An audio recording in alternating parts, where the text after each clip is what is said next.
Hello and welcome back to part 2 of Future Partnership Foretold, Islam and Christianity Unite. We ended with verse 5, so we'll begin this lecture with verse 6. Isaiah 60 verse 6 says this, "The multitude of camels shall cover thee, the dromedaries of Median and Ephah, all they from Sheba shall come, they shall bring gold and incense, and they shall show forth the praises of the Lord." Now this is a very interesting verse for several reasons. First of all, you probably remember the story when the Messiah was born in Bethlehem, that some people from the east came to worship him.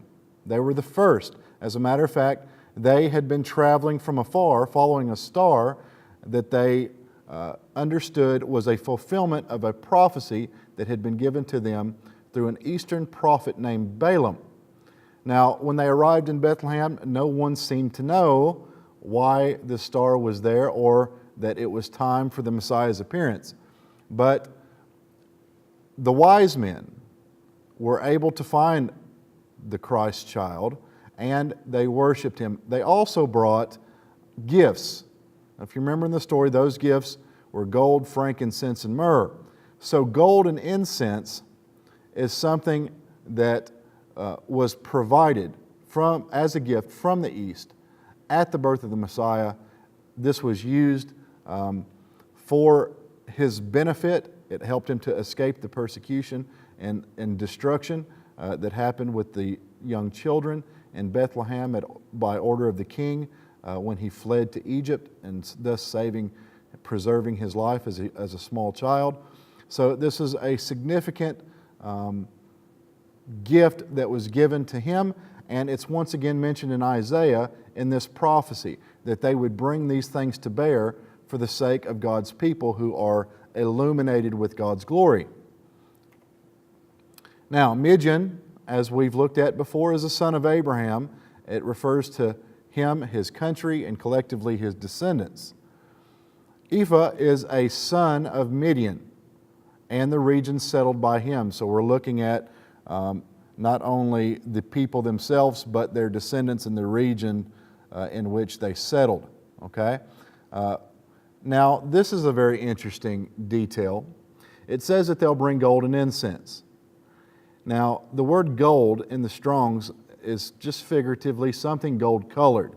That is something that's yellow, and it uses oil as an example. Okay? That's pretty interesting given the circumstances that we have now. If you look at the map and you look at the dark green areas, what is it that first comes to mind? Maybe you would think Islam, maybe you would think the Ottoman Empire if you were educated to that fact, but I think most of the common people or lay people, when they look at this map, the first thing that popped in their mind would probably be oil. Just in the last 100 years, probably the largest reservoir of oil in the world was discovered in this region, controlled by Hagar's descendants from the other side of Abraham's family. So it's very significant, I believe, that in this prophecy, the word gold could also be used or coined in regard to their oil or the wealth that they've obtained through the discovery of oil. Verse 7, probably my favorite verse in the chapter, and the most interesting in my mind, says this, "All the flocks of Kedar shall be gathered together unto thee.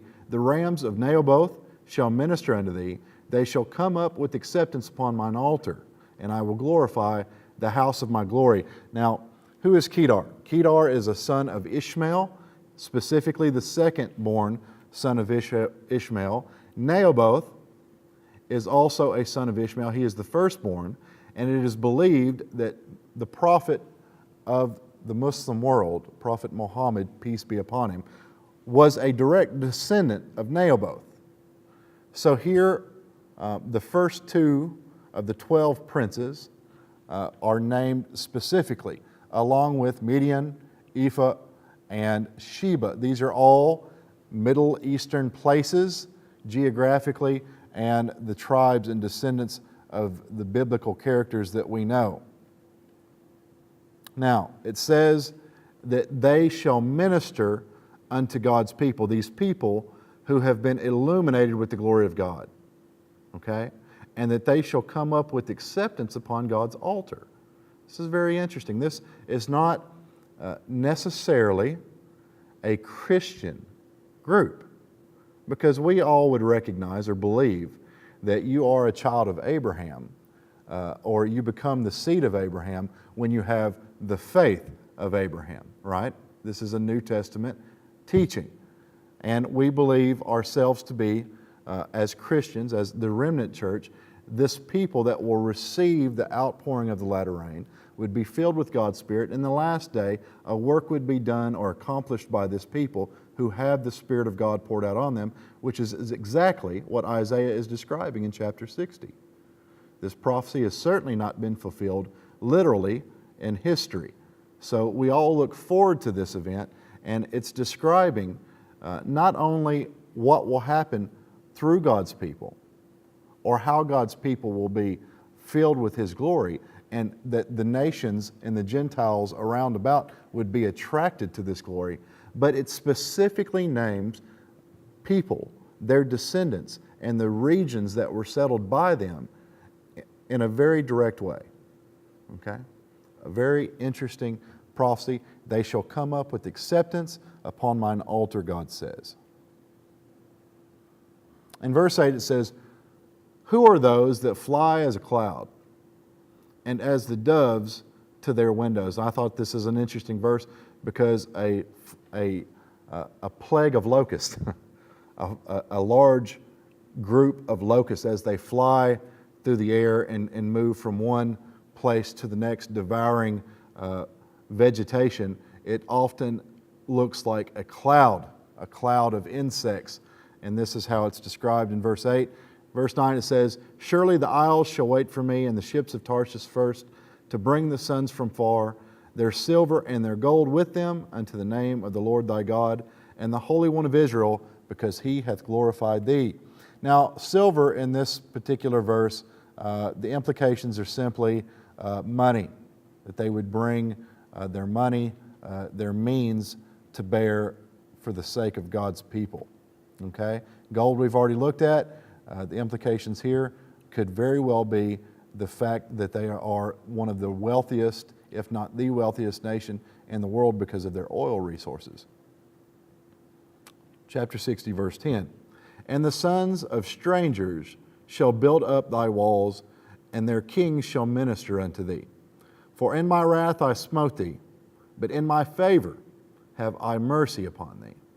This is a beautiful verse that really comes close to my heart because of this prophecy that the strangers shall build up thy walls, their kings will minister unto thee. This picture that I'm sharing with you now, I'm not going to give any names or locations for the sake of safety for everyone involved, but this was at a union building, Seventh-day Adventist Union, where a meeting took place between leaders of the Adventist Church and leaders of the Islamic world in a very tumultuous, controversial place where there has been a lot of strife and war. And this man in the picture, as humble as he may look, is actually a sultan, which, if you understand the Islamic culture, he is a king in his own right. This man is a very good friend of mine and has very well ministered to me. You know, he has provided buildings and resources so that missionaries, Adventist missionaries, could come into his kingdom, you might say, and educate the children there.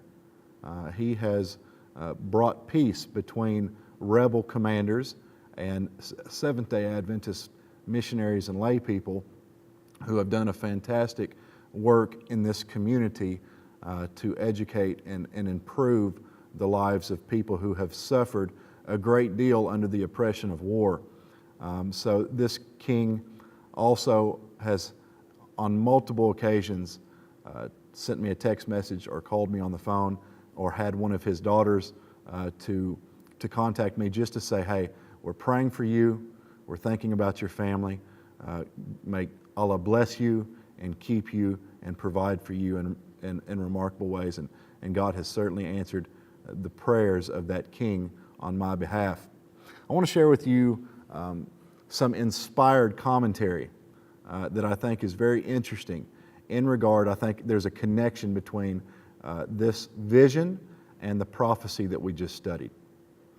Sister White said in vision she saw two armies in terrible conflict. One army was led by banners bearing the world's insignia. The other was led by the blood-stained banner of Prince Emmanuel. Standard after standard was left to trail in the dust as company after company of the Lord's army joined the foe, and tribe after tribe from the ranks of the enemy united with the commandment-keeping people of God. Now, this is amazing to me, that first of all, there would be this switch of God's people joining the enemy's side, while these people that are perceived as being the enemies of God join the ranks of the righteous with the commandment-keeping people of God. And it uses the word company after company in reference to these groups of people that are leaving to join the enemy.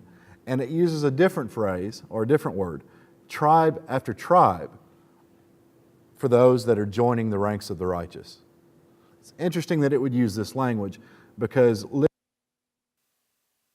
4 years, I've discovered that Muslims are often segregated into tribes. This is a very significant part of their culture, tribal connections within the Islamic world. Families who are often described as tribes from different regions, from different cultural perspectives. All of them Muslim, but certainly the word tribe would be fit to describe these people. I'll continue with the same statement. And an angel flying in the midst of heaven put standards of Emmanuel into many hands, while a mighty general cried aloud, "Come into line! Let those who are loyal to the commandments of God and the testimony of Christ now take their position. Come out from among them and be ye separate, touch not the unclean thing, and I will receive you, and will be a father unto you, and ye will be my sons and daughters. Let all who will come up to the help of the Lord, to the help of the Lord against the mighty." This is a statement from Review and Herald, November 26, 1903, paragraph 1. Powerful statement, an interesting statement. You know, in this portion that I just read, it says that this angel flying in the midst of heaven put the standards of Emmanuel into many hands. That's interesting to me, because when you think about how God works with mankind, He provides them the truth and He gives them the option. Take it or leave it. Trust me or despise me. Love me or hate me. Follow me or reject me. And here in this particular context, instead of offering, giving something, putting something out there so that you can take it, it says that the angel actually puts the standard of Emmanuel into many hands. Praise the Lord for this incredible vision that Sister White shared with us about the remarkable things God is going to do in the last moments of Earth's history to make a people ready for His second coming. Thank you for joining us today. Please come back for the next series. God bless you.